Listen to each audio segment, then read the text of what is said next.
이날만큼은 다른 것에 몸과 마음의 신경을 뺏기지 않고 오로지 그 마음과 귀를 예루살렘 성전으로부터 들려오는 그 나팔 소리에 온전히 집중하라는 거예요. 그리고 이때는요, 어린 아이들이라고 하더라도 부모가 반드시 그 아이로 하여금 나팔 소리를 듣게 해줍니다. 그리고 그 나팔 소리가 울려 퍼질 때 그 부모님들이 아이들에게 이 나팔은 이런 의미다 라고 이렇게 가르쳐 줍니다. 그러기에 우리가 나팔 소리를 들었을 때 우리의 삶에 무엇이 급하고 무엇이 중요한지, 무엇이 우선순위인지를 잘 분별해야 한다는 거죠. 이 세상을 살아가며 우리의 자녀들이 누구의 소리를 들어야 하는지, 무슨 소리를 듣고 살아야 하는지, 그 소리를 어떻게 분별하며 살아가야 하는지를 분명하게 가르쳐주고 알려줘야 한다.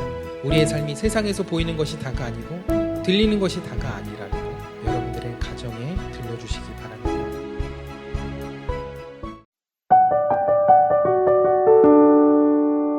네, 사순절 이제 세 번째 주일을 지나가고 있습니다. 또 이 기간 동안 우리가 여호와의 일곱 절기에 관한 말씀을 나누고 있는데요. 이제는 입에서 이제 저절로 저희 교인분들은 입에서 저절로 이렇게 나올 것 같아요. 유무초, 유무초, 나속초 이게 저절로 나오죠. 근데 문제는 뭐냐면 유무초, 나속초가 뭔지 모른다는 거예요. 유무초, 나속초는 외웠는데 거기에 그 절기의 이름이 생각이 나지 않는다는 거예요. 한번 해볼까요? 6월절부터 시작. 6월절, 무교절, 초실절, 오순절, 나팔절, 속죄절, 초막절. 네, 이거 뒤로 갈수록 이게 믿음이 없으신 건지 의미해지는 건지.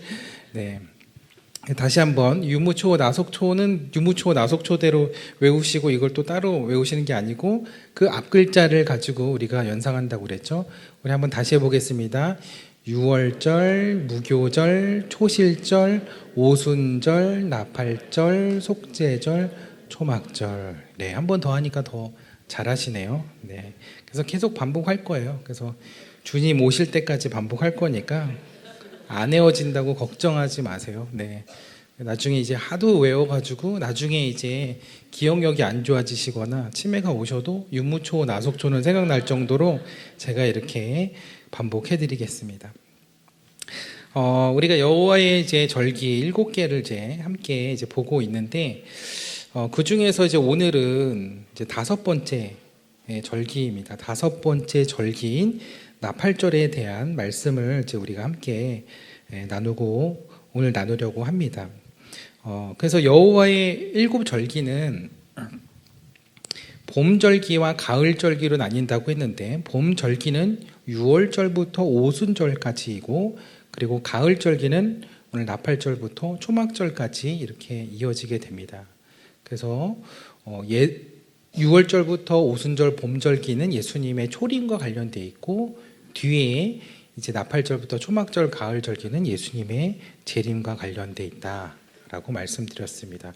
그리고 유무초, 나속초 이렇게 이제 앞글자를 따서 외우는 방법이 있는데 그 방법에 대해서는 3월 9일 주일 설교 그 유튜브에 가셔서 앞부분을 들어보시면 노래와 함께 그렇게 외워보실 수 있는 기회가 있으니까 그거 한번 또 참고하시면 좋을 것 같습니다.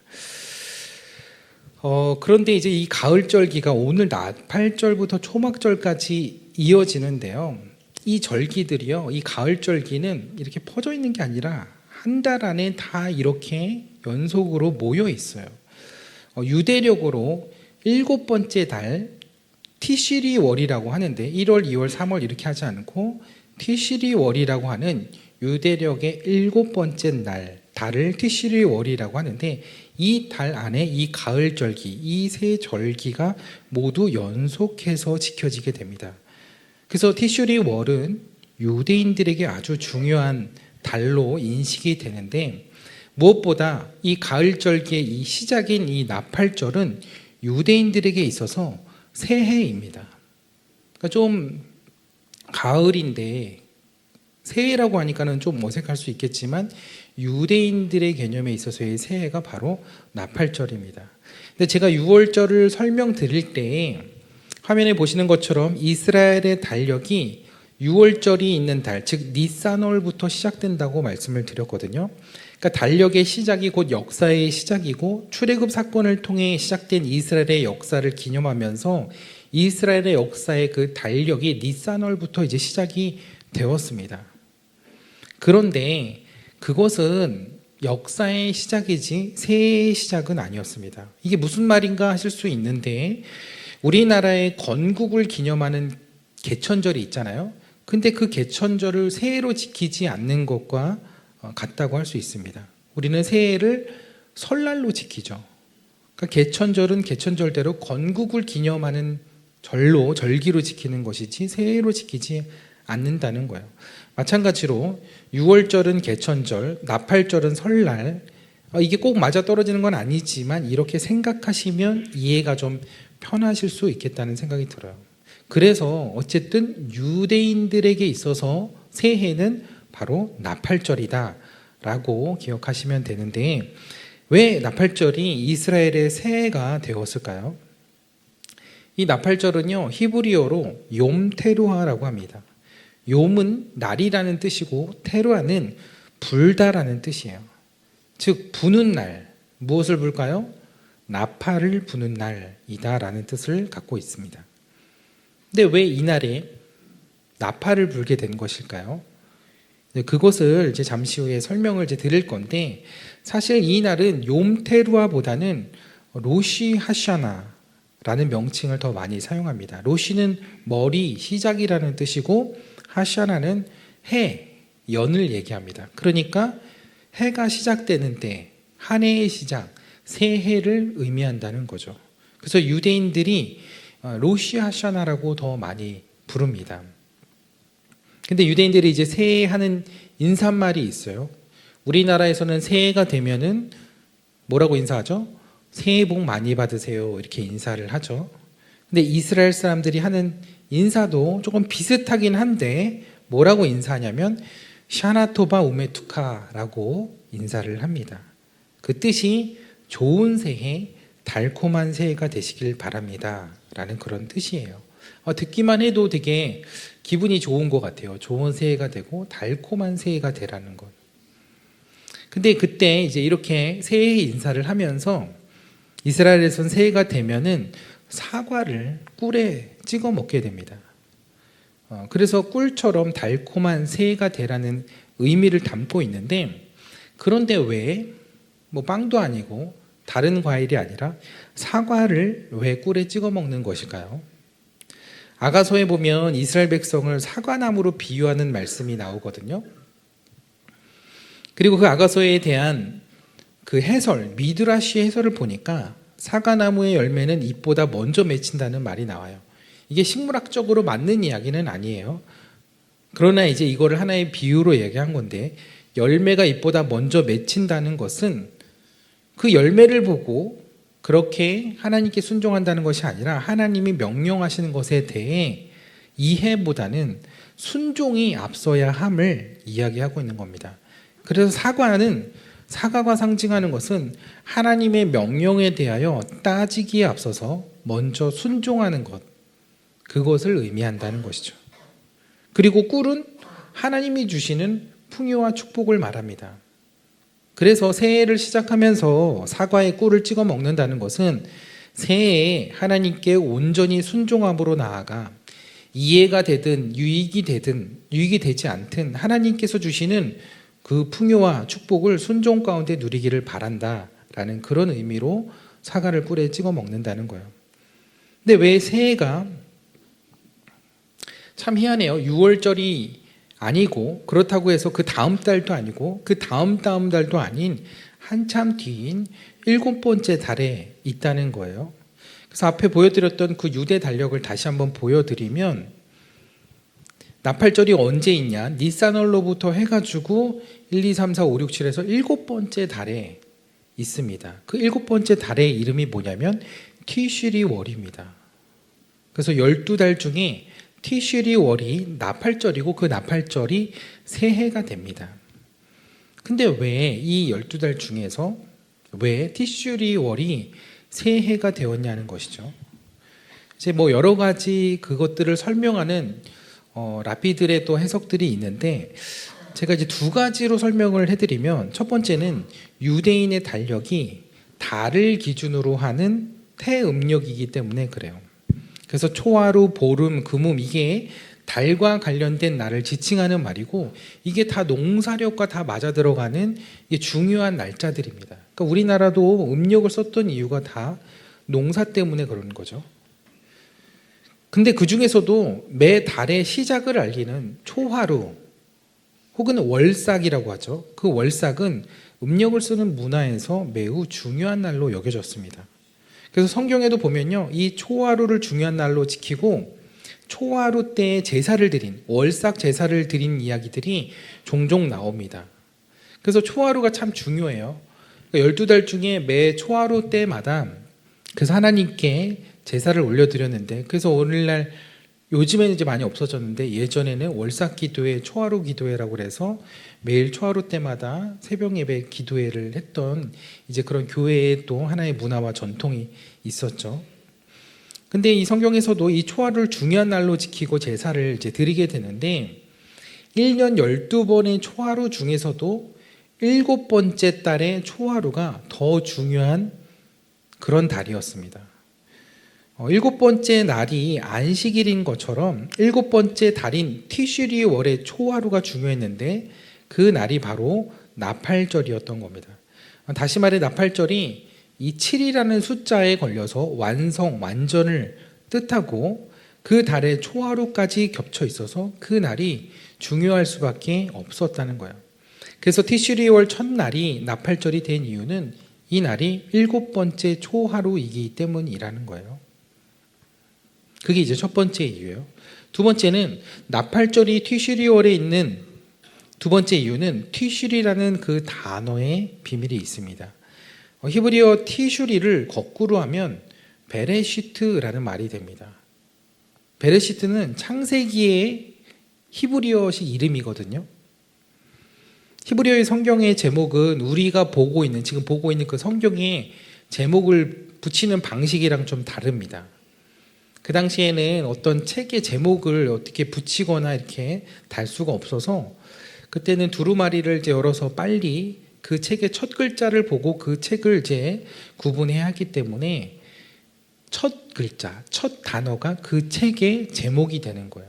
근데 지금 우리가 보는 성경은 나중에 이제 70인역이라고 해서 헬라어로 구약 성경이 번역되면서 내용의 핵심적인 그것을 대표할 수 있는 단어가 제목이 이제 된 거예요. 근데 히브리어 성경에는 첫 단어가 그 책의 제목이 됐다는 거죠. 그러면 제가 여러분들에게 알려드리지 않았지만 여러분들이 히브리어 성경의 창세기의 제목을 알려드리지 않아도 아실 수 있을 것 같아요. 뭘까요? 창세기가 뭘로 시작하죠? 성경을 아무리 안 읽어봐도 창세기 1장 1절은 다들 많이 읽어보셨을 거 아니에요. 첫 단어가 뭘로 시작해요? 태초에, 태초에로 시작을 한다는 거예요. 근데 그 태초에라는 그 단어가 바로 베레시트입니다.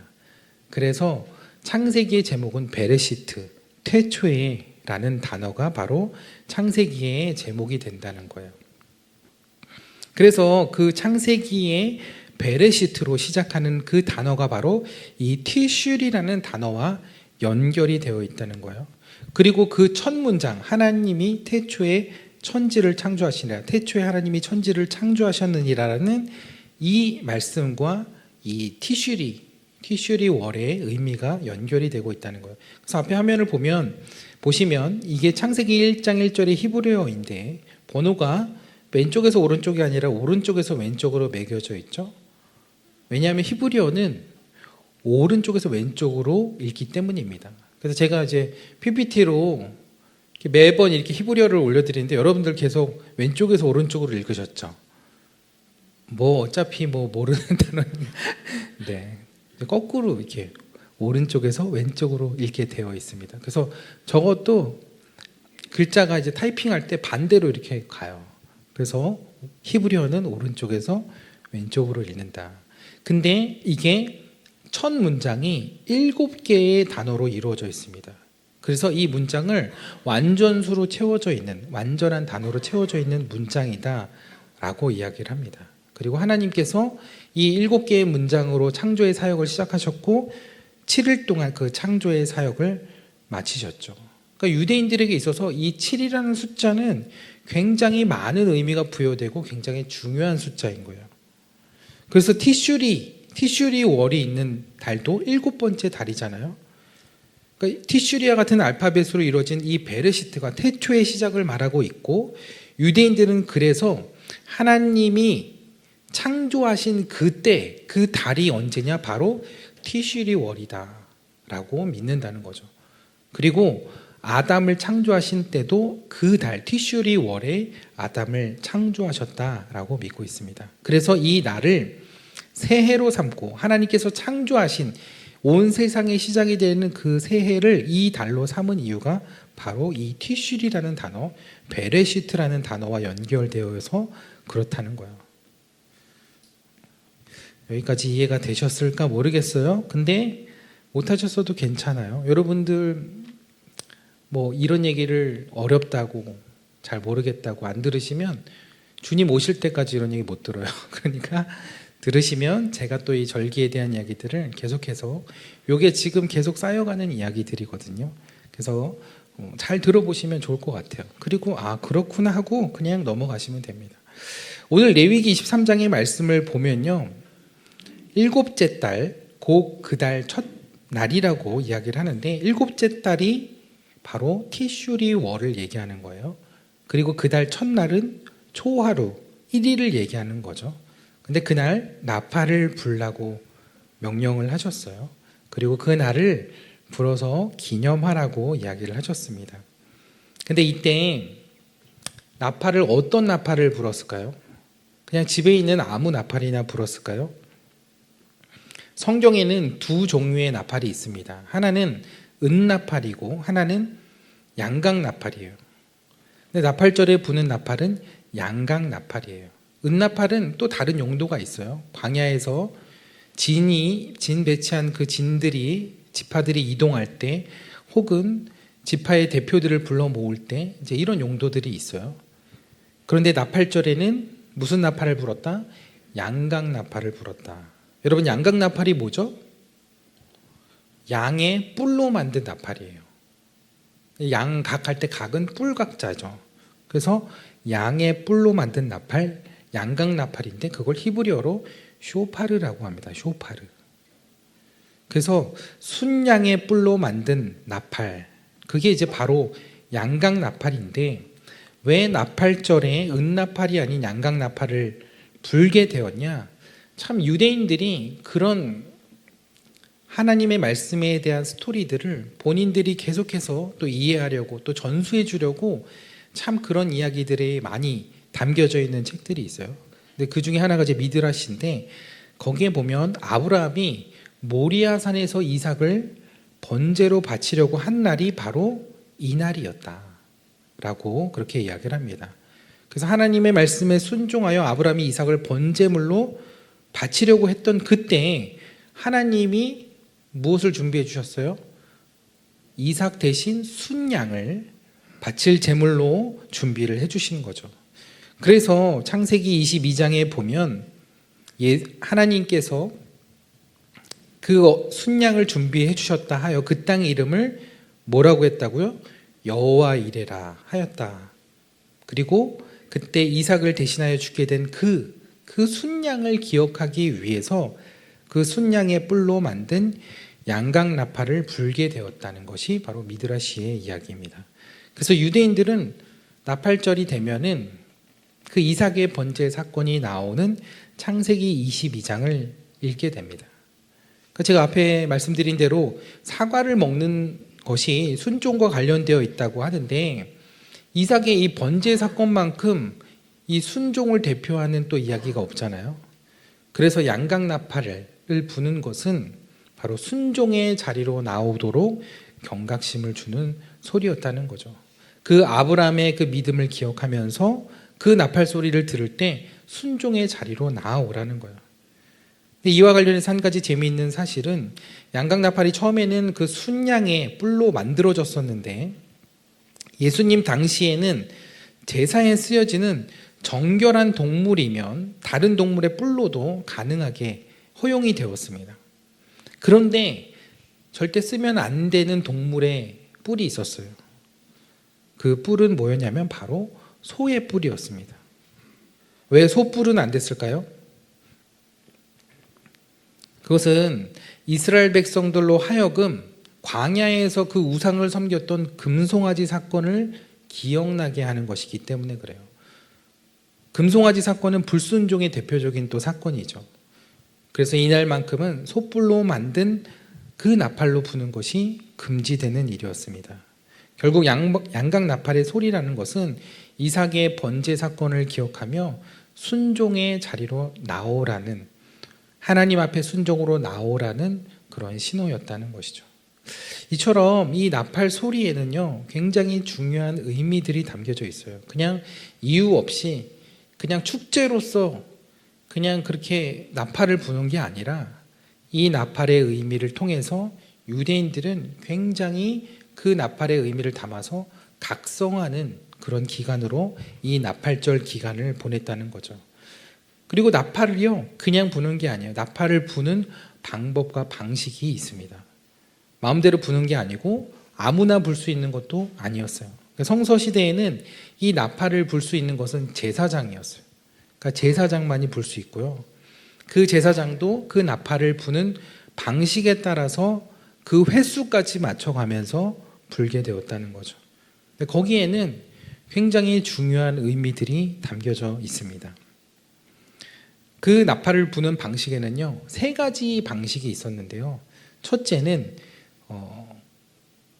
테키아라는 그런 방법이었습니다. 테키아라는 것은 끊어지지 않고 길게 한 번을 부는 소리인데, 여러분들이 이 나팔 소리가 어떤지 궁금하시죠? 그래서 제가 이 나팔 소리를 여러분들에게 들려드리도록 해보겠습니다.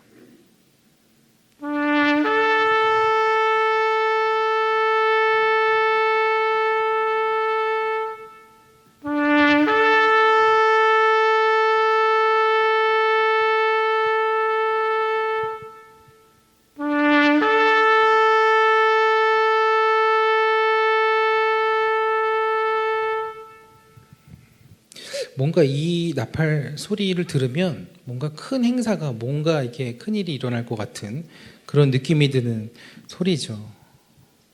아닌가요? 그냥 민방위 하는 것 같나요? 이따가 듣는 소리는 더 민방위 같은데.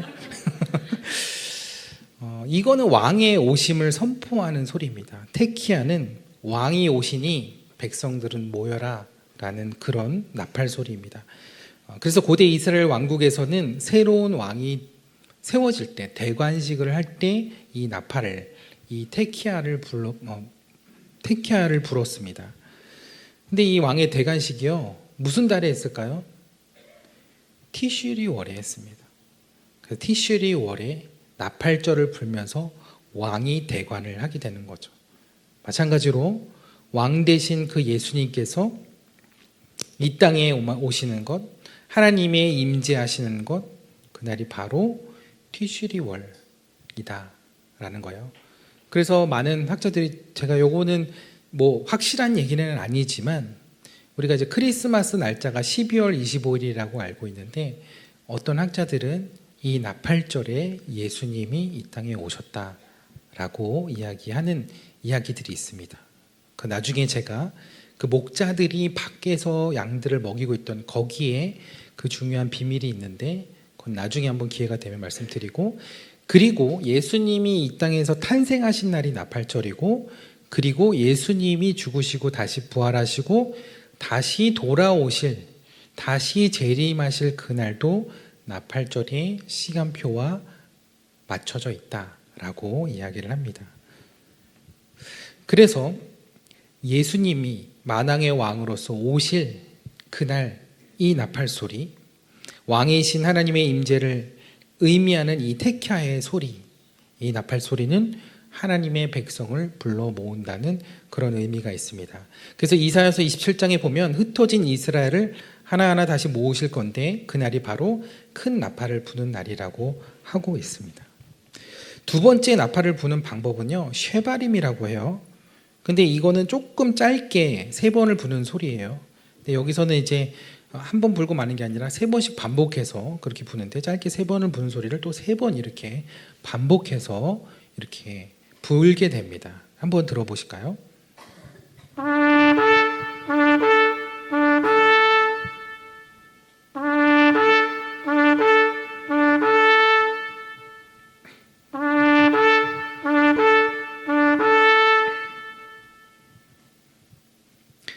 어떤가요? 이 소리는 어떻게 들리세요? 이 소리는 네. 이 소리를 찾아서 네. 네, 옛날에 그 라디오 프로그램이 생각나는데 뭔가 흐느끼는 소리처럼 들리지 않나요? 이 소리가요, 어머니가 자식을 위해서 울부짖는 소리입니다. 탄식의 소리를 상징한다는 거죠. 그래서 부모가 자식을 위해 탄식하는 그 마음이 어떨까요? 가슴이 찢어지죠. 그래서 이 쉐바림이라는 이 방법, 이 쉐바림의 뜻이 부서지다라는 뜻이에요. 그래서 마음이 부서지도록 애통한 마음으로 회개하라는 나팔의 소리인 거예요. 그러니까 이 쉐바림의 소리가 들리면 이스라엘 백성들은 옷을 찢고 또 마음을 찢고 애통한 마음으로 하나님께 지은 죄에 대한 회개의 시간을 갖습니다. 이 나팔절이 7번째 달 1일에 시작한다고 그랬죠. 그런데 그 뒤에 열흘 뒤에는 대속죄일이 있습니다. 그때까지 이스라엘 백성들은 하나님 앞에 지은 죄에 대해 회개할 기회를 얻게 되는 거예요. 그래서 그때 정말 열심으로 이스라엘 백성들이 회개 기도를 하게 되는데, 뭐라고 기도를 하냐면 생명책에 자신의 이름이 기록되게 해달라고, 거기에서 내 이름이 빠지지 않게 해달라고 그렇게 기도를 합니다. 그래서 탈무드에 보면요, 신년에 이 나팔절에 3개의 책이 펼쳐진다고 해요. 첫 번째는 행실이 착한 의인을 위한 생명책, 또 하나는 악인을 위한 죽음의 책, 그리고 마지막으로는 중간에 있는 중간자들을 위한 중간책, 이렇게 3개의 책이 열리게 된다고 합니다. 근데 이제 누가 열심히 기도할까요? 악한 사람들은 관심도 없겠죠. 이미 나는 안 되지라고 생각하겠죠. 누가 제일 열심히 기도하냐? 중간에 있는 사람, 죽음으로 가지 않고 생명으로 가기 위해서 굉장히 열심히 기도를 하죠. 근데 누가 어디에 있는지, 어디에 기록되어 있는지 알 수 없으니까 이때는 이스라엘 백성들 모두가 그렇게 마음을 다해서 정말 간절한 마음으로 그렇게 기도를 하게 됩니다. 우리가 어느 책에 기록되어 있든지 우리가 이 나팔 소리에 우리의 마음을 돌이키며 또 하나님 앞에 이 소리를 듣고 회개의 자리로 나아갈 기회를 우리가 놓치지 말아야 된다는 생각이 듭니다. 근데 우리가 그 나팔 소리를 들으려 하지 않고, 그 나팔 소리가 들리지 않고 우리가 하나님 앞에 회개하는 것, 내가 하나님 앞에 죄를 짓고도 너무나 무뎌지게 살아가는 그런 우리의 모습이 아닌가라는 생각을 하게 됩니다. 그래서 이 나팔 소리는 우리를 깨우는 소리인 거예요. 경각심을 주는 소리라는 것이죠. 그래서 나팔절과 대속죄일 사이에 이 열흘의 기간을 야밈 노라임이라고 하는데 경외의 날이라고 불러요.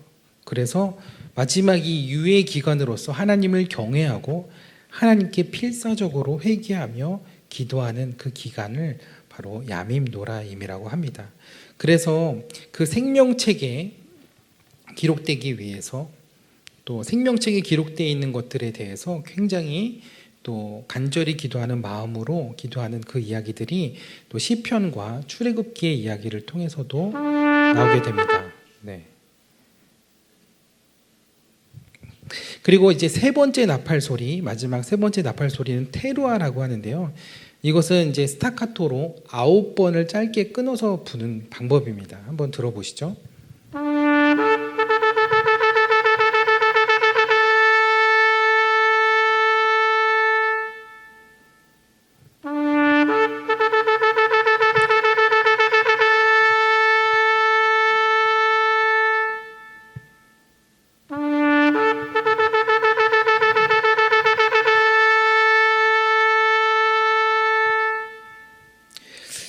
소리가 조금 너무 잔잔해가지고 더 시끄러워야지 이렇게 말씀 듣는 중에 졸거나 이게 졸음이 와도 이렇게 확 깰 텐데. 근데 이 세 번째 이 테루아 소리는요, 9번을 이렇게 끊어서 내잖아요. 그만큼 급박하고 긴박한 그 상황을 표현하는 것입니다. 그래서 이 소리는 심판의 때가 가까웠음을 경고하고, 그래서 영적으로 깨어있으라, 각성하라는 그런 사인인 것입니다. 요한계시록에도 보면 환란이 임하기 전에 7명의 천사가 환란이 임하기 전에 차례대로 이제 나팔을 불기 시작하죠. 그 나팔 소리가 바로 이 테루아의 이 나팔 소리의 의미입니다. 환란과 심판이 곧 다가올 것이다. 그러니 깨어있으라. 마치 기름을 준비하는 슬기로운 처녀처럼, 신랑을 기다리는 신부처럼 그렇게 깨어있으라는 거죠. 그래서 이때 깨어있으면서도 이들은 깨어있기를 바라는 마음에 이런 기도문을 이제 유대 전통에 따라 하게 되는데요. 그걸 셀리오트 기도문이라고 합니다. 근데 그 내용을 보면, 잠자는 자들아 너희 잠에서 깨어나라. 깊이 잠든 자들아 깨어나라. 너희의 행위를 살피고 회개하라고 그렇게 기도문을 낭송하게 됩니다. 여기서 잠에서 깨라는 것은 밤에 자는 그 잠에서 깨어나라는 게 아니죠. 영적으로 깨어나라는 것입니다. 하나님을 모르고 하나님과 멀리 살았던 우리의 삶에서 그 나팔 소리를 듣고 다시 깨어나라는 거예요. 그래서 이것은 영적인 밤에서 깨어나는, 영적인 각성을 하라는 그런 사인의 나팔 소리라고 할 수 있습니다. 그래서 생산과 육신의 일만 생각하지 말고 영이신 하나님을 기억하며 그때가 급박하니, 그때가 다가오니 그분의 다시 오심을 준비하라는 것입니다. 그래서 이렇게 이제 나팔절이 되면 이 세 가지의 방법을 조합해 가지고 제사장이 이제 나팔을 이제 불게 됩니다. 그런데 나팔절 제사가 이제 시작되기 전에 30회, 제사가 진행되면서 30회, 끝나고 나서 30회, 그리고 마지막 제사장의 축복문이 낭독될 때 10회를 해서 총 100회를 불게 됩니다. 그런데 마지막 100번째 부는, 그 방법은 똑같이 테키아를 부는데, 테키아가 첫 번째 부는 방법인데 가장 크고 길게 불게 됩니다. 그래서 그 방법을 테키아 그돌라, 테키아인데 그돌라, 크다는 뜻이에요. 그레이트라는 뜻이에요. 이때 정말 마지막으로 혼신을 다해서, 마지막이다, 내 모든 호흡을 다해서 그렇게 부는 방법을 테키아 그돌라라고 합니다. 그래서 이 테키아 그돌라의 소리를 한번 들어보겠습니다.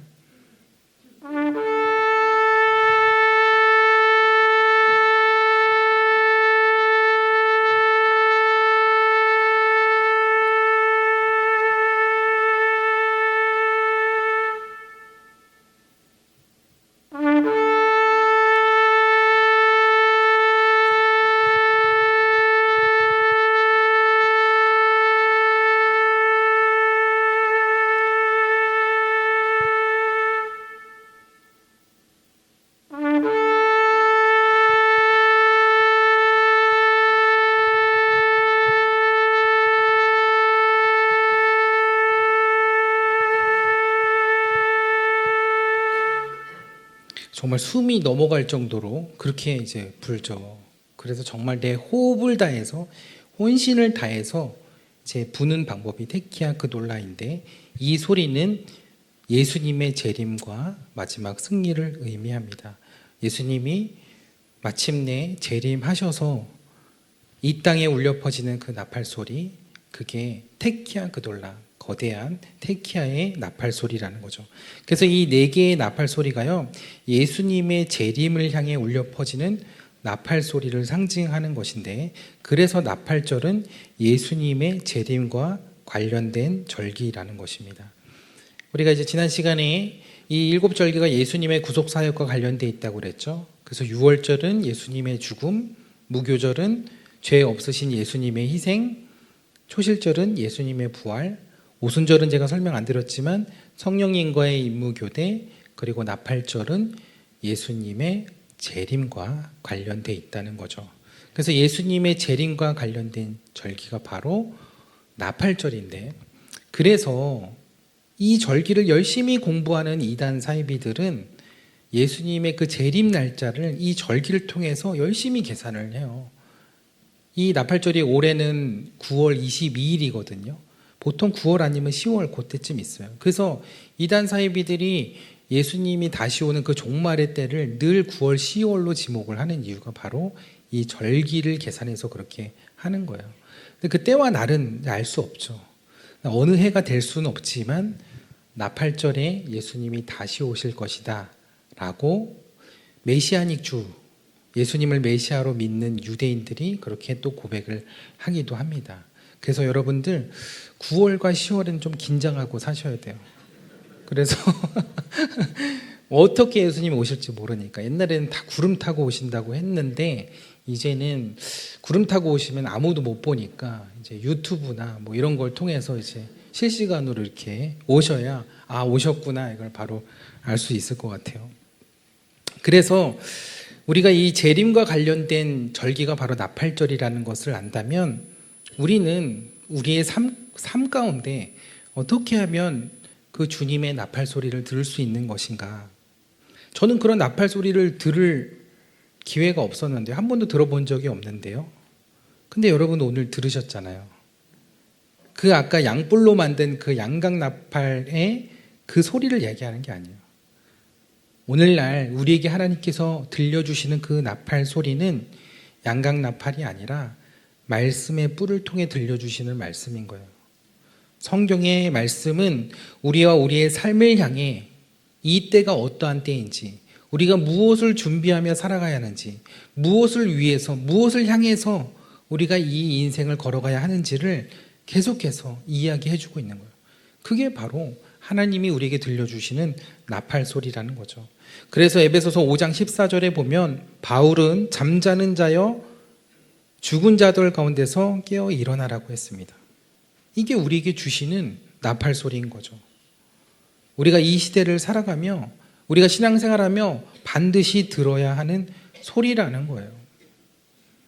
우리가 이 땅에서 얼마나 복받고 얼마나 잘되고 그런 이야기를 듣는 것이 아니라 우리가 영적으로 깨어있고 하나님의 때를 기다리며 하나님의 다시 오실 그 하나님의 나라를 우리가 바라보며 그 때를 준비하며 살아가는 일, 그것을 우리가 잊고 살 때 다시 한번 우리의 귀에, 우리의 마음에 그 나팔 소리가 들려야 할 줄 믿습니다. 우리는 이 소리를 들었을 때 즉시 순종하며 하나님 앞에 돌아가야 할 줄 믿습니다. 이 소리를 들었을 때 즉시 하나님 앞에 회개해야 할 줄 믿습니다. 이 소리를 들었을 때 우리가 이 땅에서 영원히 사는 것이 아니라 다시 오실 그 주님을 맞이해야 할 신부라는 사실을 기억해야 할 줄 믿습니다. 근데 우리는 이 나팔 소리를 듣지 못하고 있는 거예요. 어쩔 때는 안 듣고 싶어 하는 거예요. 매주일 이 강단을 통해서 하나님의 말씀을 통하여 이 나팔 소리가 선포되고 있음에도 불구하고 우리의 마음과 귀는 세상을 향해서만 열려있기 때문이죠. 그래서 삶의 분주함 속에 하늘이 아닌 땅의 것만 바라보며 땅의 것에만 귀를 기울이며 그렇게 하나님의 말씀에 귀를 닫고 있다면 우리는 하나님의 나팔 소리를 들을 수 없는 것입니다. 네, 여러분 그날이 언제 올지 모르죠. 종말이라는 것, 이 세상의 끝에 종말만 있는 것이 아니에요. 오늘 밤 하나님께서 내가 너의 영혼을 거두어 가신다고 하시면 그 날이 나의 종말이 되는 거예요. 우리 개인의 종말이 되는 거예요. 그때는 여러분들이 손에 쥐고 있던 모든 것을 다 내려놓고 주님 앞에 서야 합니다. 그리고 지금까지 무엇을 위해 살다 왔는지, 너의 영혼이 하나님 앞에 온전하고 떳떳한지 라는 그 질문에 하나님 앞에 다 드러나 서게 된다는 것이죠. 그러기에 여러분 지금 그 나팔 소리를 우리가 들어야 하는 줄 믿습니다. 그 소리를 들을 수 있을 때 들어야 해요. 보라 지금은 은혜 받을 만한 때요, 보라 지금은 구원의 날이로다. 그 나팔 소리는 지금 들어야 하는 거예요. 그리고 그 나팔 소리를 듣고 순종도 지금 해야 되는 거예요. 그 소리를 내가 먼저 들었을 때 그 나팔 소리를 우리가 우리의 가족과 우리 주위에 있는 사람들에게 들려줄 수 있게 되는 줄 믿습니다. 우리 주변에 있는 사람들도 같이 듣도록 도와줘야 되는 거예요. 나팔 소리가 들리는 예배의 자리로 나올 수 있도록 도와주고 기도해 줘야 하는 거예요. 어미가 자식을 생각하며 부서지는 마음을 가지듯이 우리도 그 나팔 소리를 듣고 기도해야 하는 거예요. 다른 일은 다 제치고서라도 가족들을 위한 그 나팔 소리가 들리는 그 자리로 인도해 주시라고 우리가 간절히 하나님께 기도해야 하는 거죠. 유대인들은 나팔절에 이 나팔 소리를 듣기 위해 여러 가지 전통을 만들었는데요. 그 중에서 이 나팔절은 오늘 말씀에 보면 쉬는 날이라고 그랬어요. 쉬는 날이라는 게 그냥 편하게 놀고 먹고 아무것도 하지 말라는 얘기가 아니에요. 쉬는 날이라는 것은 샤바트, 안식일로 지키라는 거예요. 안식일에는 아무것도 할 수 없습니다. 멀리 갈 수 없어요. 노동을 해서 안 됩니다. 불도 못 붙여요. 안식일에는 참 못하는 게 많아요. 엘리베이터 버튼도 못 눌러요. 금지된 것들이 너무 많아요. 그런데 왜 그렇게 금지된 것들이 많은 줄 아세요? 그 모든 것, 그 하나 작은 것 하나에도 하나님을 생각하고 하나님을 만나는 것에 마음을 뺏기지 말라는 거예요. 그런데 오늘 나팔절을 안식일처럼 지키라고 했어요. 왜 그랬겠어요? 이날만큼은 다른 것에 몸과 마음의 신경을 뺏기지 않고 오로지 그 마음과 귀를 예루살렘 성전으로부터 들려오는 그 나팔 소리에 온전히 집중하라는 거예요. 오늘 주일을 하나님께서 우리에게 허락해 주셨어요. 이 날에 우리가 무슨 소리에 귀를 기울여야 할까요? 세상의 소리? 사람의 소리? 아니라는 거죠. 하나님께서 우리에게 들려주시는 그 나팔의 소리에 우리가 더 집중하고 더 마음을 기울여 들어야 한다는 것입니다. 그리고 이때는요, 어린 아이들이라고 하더라도 부모가 반드시 그 아이로 하여금 나팔 소리를 듣게 해줍니다. 그리고 그 나팔 소리가 울려 퍼질 때 그 부모님들이 아이들에게 이 나팔은 이런 의미다 라고 이렇게 가르쳐 줍니다. 첫 번째 나팔, 두 번째 나팔, 세 번째 나팔이 불 때 우리는 이 나팔 소리를 들으며 하나님의 오심을, 다시 오심을 기다리며 살아가야 된다라고 그렇게 가르칩니다. 물론 유대인들은 예수님의 재림을 이것과 연관짓지 않죠. 그러나 예수님을 믿는 우리는 이것이 예수님의 재림과 예수님의 다시 오심과 관련되어 있다는 것을 압니다. 그러기에 우리가 나팔 소리를 들었을 때 우리의 삶에 무엇이 급하고 무엇이 중요한지, 무엇이 우선순위인지를 잘 분별해야 한다는 거죠. 이 세상을 살아가며 우리의 자녀들이 누구의 소리를 들어야 하는지, 무슨 소리를 듣고 살아야 하는지, 그 소리를 어떻게 분별하며 살아가야 하는지를 분명하게 가르쳐주고 알려줘야 한다는 거예요. 그러기 위해서는 우리 부모님들이, 우리 어른들이 먼저 그 소리를 잘 들어야 하죠. 그 소리를 잘 분별해야 하죠. 우리의 삶이 세상에서 보이는 것이 다가 아니고 들리는 것이 다가 아니라는 것, 우리부터가 먼저 그 하나님의 소리에 민감해지고 세상의 소리가 아닌 하나님의 소리를 듣기 위해 다른 소리를 차단하는 일, 그날을 안식일로 지키는 일, 그날을 주일로 지키는 일, 그날에 하나님의 말씀에 대해 마음과 몸을 집중하는 일, 그게 바로 나팔절의 나팔 소리를 듣는 삶이라는 거죠. 여전히 열리지 않는 우리 가족들 있죠. 마음이 열리지 않고 우리 가족들 죽었다 깨어나도 교회 안 나올 것 같고 예수 안 믿을 것 같고 그럴 수 있죠. 근데 중요한 건 그 가족들이 아니에요. 중요한 건 여러분들이 그 나팔 소리를 듣는 것입니다. 여러분들이 그 나팔 소리를 듣고 있으면 그 나팔 소리를 따라 만왕의 왕 되신 예수님께서 우리의 삶과 가정과 일터 위에 임하실 줄 믿습니다. 그럼 어떤 일이 일어나는 줄 아세요? 여러분들이 왕 같은 제사장이 되는 것입니다. 그리고 여러분들이 그 나팔을 들어 그 나팔을 불 수 있게 되는 것입니다. 그 나팔로 여러분들의 가정에 주님의 날을 선포하는 그 나팔을 부시게 되기를 또한 축복합니다. 그래서 예수 그리스도의 나팔을 높이 들고 여러분들의 삶에 날마다 그 나팔이 불려지면서 주님의 때를, 주님의 오심을 다시 소망하며 기다릴 수 있는 여러분들 되시기를 축복합니다. 큰 나팔을 불어라. 테키아 그돌라. 그 큰 나팔 소리에, 그 마지막 네 번째 나팔 소리에 모든 대적들과 어둠의 권세들이 떠나가고 만왕의 왕 되신 예수님께서 여러분들의 가정에 자정하시고 진정한 왕이 되어주실 줄 믿습니다. 여러분, 오늘 그 나팔 소리를 들으셨어요? 그 나팔 소리를 이제 여러분들의 가정에 들려주시기 바랍니다. 그리고 선포하시기 바랍니다. 우리 가정에 주님께서 왕이 되어주신다. 주님께서 임재하여 주신다. 주님께서 일하여 주신다. 나팔 불 때 나의 이름, 나팔 불 때 우리 가족들의 이름, 우리가 그 나팔을 불 때에 우리 모든 가정과 우리의 삶에 우리 함께하는 모든 이들이 그 천국 잔치에 참여하게 될 줄 믿습니다. 그 믿음으로 우리 나팔을 불며 순종함으로 또 승리의 나팔을 날마다 불게 되는 그런 승리의 소식을 우리 전할 수 있는 우리 영적 만나의 모든 우리 성도님들이 되시기를 주님의 이름으로 축원합니다.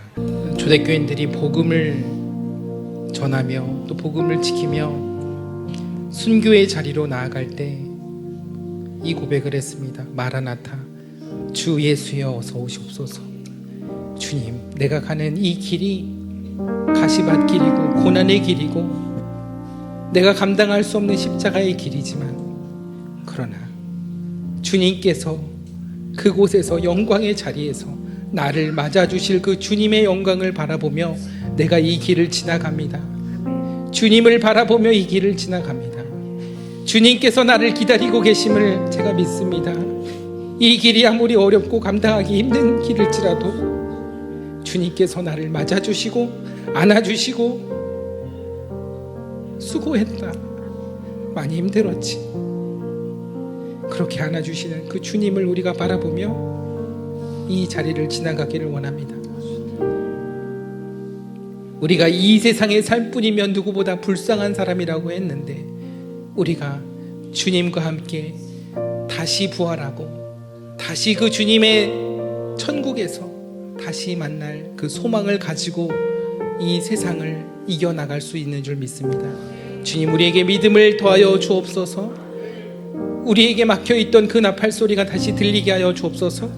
누군가에게는 그게 두려움의 나팔 소리, 심판의 나팔 소리이지만 우리는 기쁨으로 주님을 맞이할 수 있는 천국 잔치의 나팔 소리가 되게 하여 주옵소서. 주님, 우리의 삶 가운데 그 소리가 들려지기를 원합니다. 우리 가정에 그 나팔 소리가 들려지기를 원합니다. 구원의 나팔 소리가 들려지기를 원합니다. 주님, 우리를 긍휼히 여겨주시고 우리에게 믿음을 더하여 주시고 이 세상을 살아갈 때 그 주님의 음성을 들으며 그 주님의 소리를 들으며 우리가 능히 이겨내고 담대히 이겨나갈 수 있는 우리 모두가 되게 하여 주옵소서. 우리 이 시간 주여 한번 부르짖고 주님 앞에 나아가며 기도하겠습니다. 주여,